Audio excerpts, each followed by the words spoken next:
কবে নাগাদ শেষ হতে পারে এই পুকুরের কাজ এবং কোনো সমস্যা ছিল কি? না, সমস্যা যখন ছিল কিছুটা বেদখল ছিল, মানে দখল করা ছিল।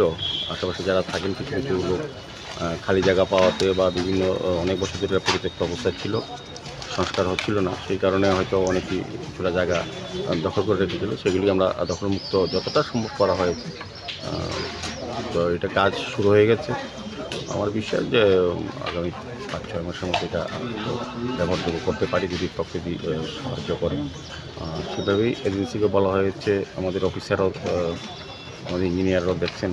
তো আমার মনে হয় যে প্রহরী পুকুর যেটা এটা রাজন্য স্বীকৃতি জড়িত এবং ঐতিহ্য, সবাই আশা, সবাই একটা আকাঙ্ক্ষা, প্রত্যাশা যে পুকুরটা যাতে সংস্কার করা হয়, সৌন্দর্যন করা হয় এবং এটা ব্যবহারযোগ্য যাতে সামাজিক এবং মানব জীবনে ব্যবহার করা যায়।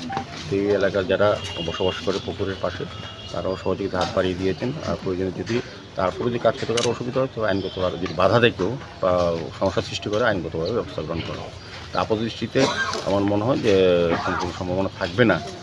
তারপর বলা যাওয়া হচ্ছে যে আর দ্বিতীয়ত হচ্ছে সবটাই আমরা অলরেডি মার্কেশন হয়ে গেছে সরকারি লেভেলে, কাজে কারোর জায়গা বরং আমরা অনেকটাই ছাড় দিয়েছি, যেহেতু অনেক পুরোনো বাড়ি থাকে সেখানে ছাড় দিয়েছি, কিন্তু যে জায়গাটা সবটাই সরকারি জায়গা। সরকারি জায়গা দখল করে আবার আদালতের হুমকি, তাদের বিরুদ্ধে কি বলবে?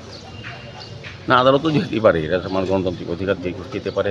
এবং যারা বেশি দখল টখল করে তারাই আমরা যখন নাগরলা সহ দখল মুক্তি করতে যাচ্ছি, যারা বেআইনিভাবে ব্যবসা করে বা গাড়ি রাখে বা ফুটপাত দখল করে অন্যায়ভাবে ব্যবসা করছে, তাদের এই চরণে হুমকি থাকে। যারাই বেশি বেআইনির কাজ করে তারাই আইনের পথে যেতে চায় বলে আসছে। এটা তাদের একটা চেষ্টা রক্ষার, নিজেকে রক্ষা করা। আলটিমেটলি আমরা কাজ করছি, আমাদের পৌর নিগমের আমাদের আধিকারিকরা এবং আমাদের এই সেন্ট্রাল চেয়ারম্যানও আছেন, আমাদের এই ওয়ার্ডের ইন্সপেক্টররা আছেন, তাদের সবার সঙ্গে আলোচনা হয়েছে আগেও।